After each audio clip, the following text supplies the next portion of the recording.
Guys, welcome to my NRL Round 4 recap. Some weeks I get these recaps out, some weeks it's a bit difficult. Obviously there was no game day vlog over the weekend, so I thought it'd be good to get the recap out for you guys. I'm going to be speaking about all 8 games in Round 4 of the NRL.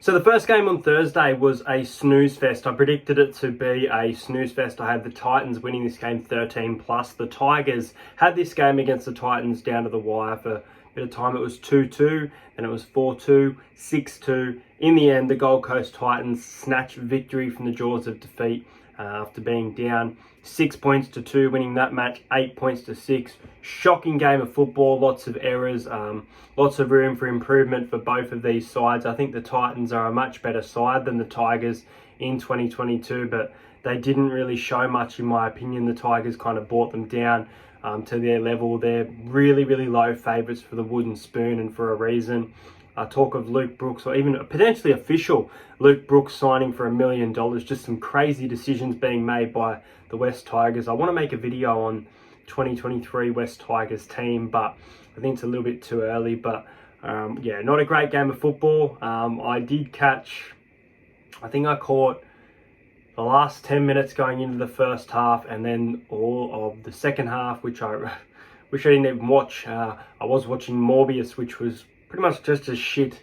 But the Tigers, another game they've lost. They're 0-4 to start the season, and the Gold Coast Titans pick up a victory thanks to Alexander Brimson in the final minute of the game. Next game saw the Newcastle Knights face the Cronulla Sharks. I tipped the Sharks in a close game. I thought the Sharks and the Knights would be a close game. I didn't think it would be a blowout. Now, I think it is a blowout because I think the Sharks really butchered the Knights, not in regards to the scoreboard, but just the way that they played. Seasofa Talakai was outstanding. Thought Nico Hines had a really quiet game, but you can't expect players to just perform week in, week out. They have consistent games, but you can't expect every game to be good. So I think Nico Hines will be much better this week. But as for Cronulla, thought they played really well. 18-0 win over the Knights, very big confidence boost. I think the Knights, they're a pretty good team this year. Overall, they were able to put 20 points against the Penrith Panthers. They still conceded 38, but against that Penrith Panthers side, who have been really tough, I thought it was a pretty good result. But yeah, a bit of a down result here. I thought Kalen Ponga really needs to step up in his form. I don't think his form has been exceptional to start the year, and I honestly think he's a little bit overrated going into the season. I still like Kalen Ponga as a player, but the way the commentators talk about him, and it's the same with a few other players, but Sharks just too good here. Britton Nakora, great game from him as well. I thought he had a great game. So Cronulla 18 and Newcastle Knights 0. The Knights will face the Manly Seagulls in an interesting game on Thursday night at home. And Tom Trbojevic, which I'll speak about later, ruled out for 4 weeks now. Next game was a cracking first half. Absolutely loved this game in the first half between the Penrith Panthers and the South Sydney Rabbitohs.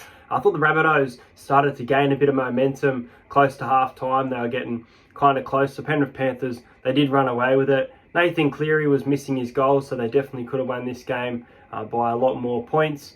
Isaiah Yeo was absolutely outstanding. I thought Damien Cook for the Rabbitohs in a losing outfit. I think he's been in some very consistent form. I like what I've seen of Damien Cook in the last couple of weeks. I think he's been really good. Cameron Murray, their captain as well, really leading the way. Thought Latrell Mitchell was fairly quiet for the most part, besides kicking the ball, grandma, into the crowd. But he gave his boots after the match, so... but yeah, I thought the second half was okay, but I thought the first half really, really entertaining, quality game of football. I tipped the Penrith Panthers to win by 10, kind of close in regards to the score. The Penrith Panthers in the grand final rematch, they're now, 18 or 19 straight wins at Penrith Stadium. Very hard team to beat. A lot of people saying it's their comp to lose, and these type of games prove that point. Now, the next game, I did see Sonic the Hedgehog 2 during the first half of this game. I thought Adam Fanua-Blake was outstanding, and the Bronco pretty dismal. There's some issues going on at that club in the background from what we've heard. The Warriors 20, the Broncos 6. The Broncos losing back-to-back games now against the Cowboys and the Warriors, two teams that a lot of people have around that bottom four, but right now they're sticking around in the top 8. So Brisbane, they've got some issues to work on. They'll address those, I think, this week. The Brisbane Broncos, I'm trying to remember who they play. I can't remember off the top of my head. And then the Warriors this week, they play the Cowboys. Really hard game to tip. Really looking forward to Warriors and Cowboys. Should be a great game. Thought Reece Walsh had a really good game as well. Warriors, they're gaining a little bit of form. Good to see Sean Johnson back as well. I don't know how long the Warriors can stay in the top 8. The consistency side of things is very difficult, and it makes them very hard to tip them this week against the Cowboys based on the way that the Cowboys have started this season. I don't know who I'll tip yet, but Adam Finnell-Blake, I thought he had an outstanding game. One of the best players in the round, in my opinion. Fantastic game from him on Saturday. Next game was the Manly Seagulls and the Canberra Raiders. I thought the Raiders started this game okay. I don't know why Matt Frawley was starting at hooker though. I thought Tom Starling definitely should have been. He makes so much impact coming off the bench, but you need him starting to bring that firepower. My man of the match, you guys probably agree with me here, was Daly Cherry Evans. How the fuck did Tom Trbojevic get 3 Dally M points over Daly Cherry Evans, who kicked a 40-20, a 20-40 and a field goal? Really, really good game from Daly Cherry Evans. I think he's been some great form to start the season. Tom looked a lot better, don't get me wrong. Fantastic game from Tom Trbojevic. I thought he was great. Ola Kalatu was really good as well. Young Cooler, some great runs. Good to see him make his technically NRL debut. I think he played 8 minutes against maybe the Rabbitohs last year or something like that. He played a previous game, but as for the Raiders, very disappointing side, kept to 6 points this round. They were able to beat the Sharks in round 1. They lost in round 2. They were thumped by the Cowboys, that's right, 26-6. Then last week, the comeback against the Titans. I just can't get a read on the Raiders. Thought Jack White, and week in, week out, he's great and he's quiet and he needs to gain that consistency for the side.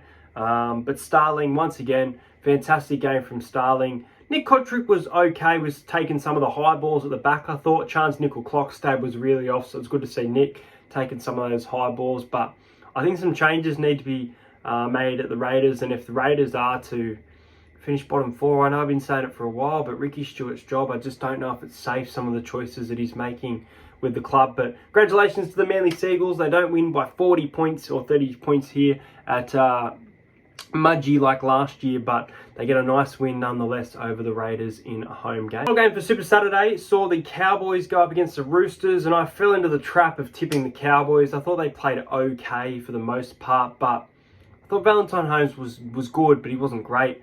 He was fantastic the week before. They did their homework, the Roosters, on Jeremiah Nane. He was fairly quiet for the most part, had some good runs, few offloads, but for the most part, fairly quiet.